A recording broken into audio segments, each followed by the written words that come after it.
the heart is not tired, then the pacemaker. It's a game. It's a physiological game.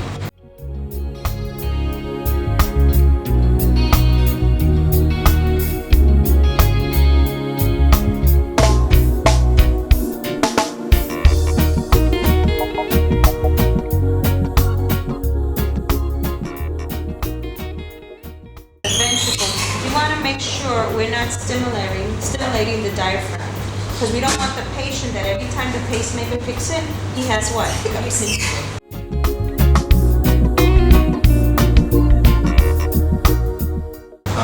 Basically, that's all I use in this area. Then once I'm ready to infiltrate with something again, usually infiltrate with, I use about 30 cc's of 1%, 15 and 50. I'm Dr. Roger Irving, a consultant cardiothoracic surgeon at Medical Associates Hospital.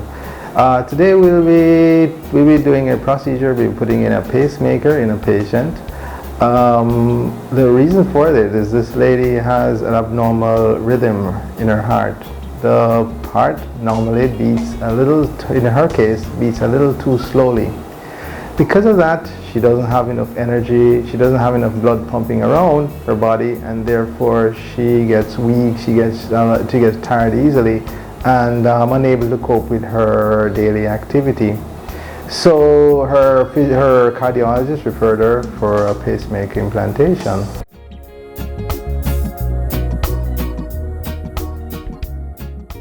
The device that we are implanting is a Medtronic dual chamber pacemaker, which means that there'll be one lead will be placed in the right ventricle and the other lead in the right atrium.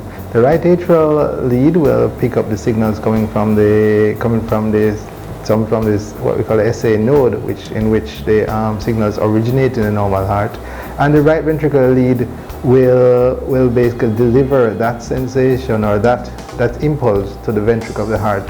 Between the both of them, that will control the rhythm of the heart. So the patient was prepared for surgery, consented, and the procedure itself will be done under local anesthesia.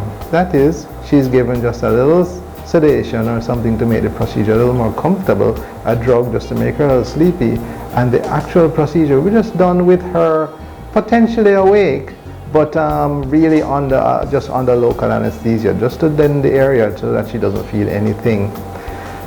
We expect the procedure to last about an hour and 15 minutes, and what we do first of all is just gain access to the vein, a vein in the upper part of her left chest, and through that we'll put the two leads, put them into the heart, and make a little pocket on the skin for the pacemaker itself.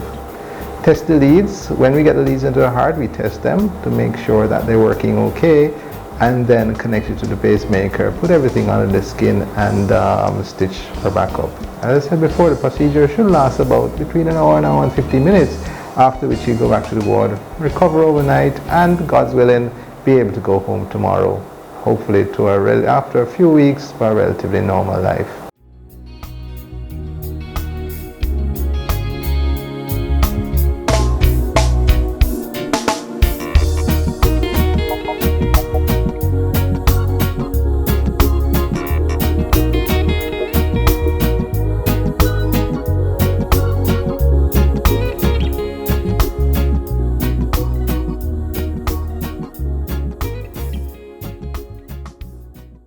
Available for the operating or within the operating theater was the representative from Medtronic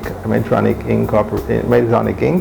They actually supplied the pacemaker that was implanted, as well as many of our pacemakers.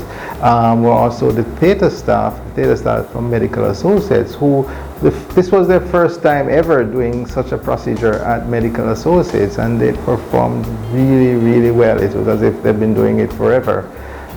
We had 3 nurses were in the theater with us. 3 regular staff nurses here were in the theater, and everybody performed the job perfectly well.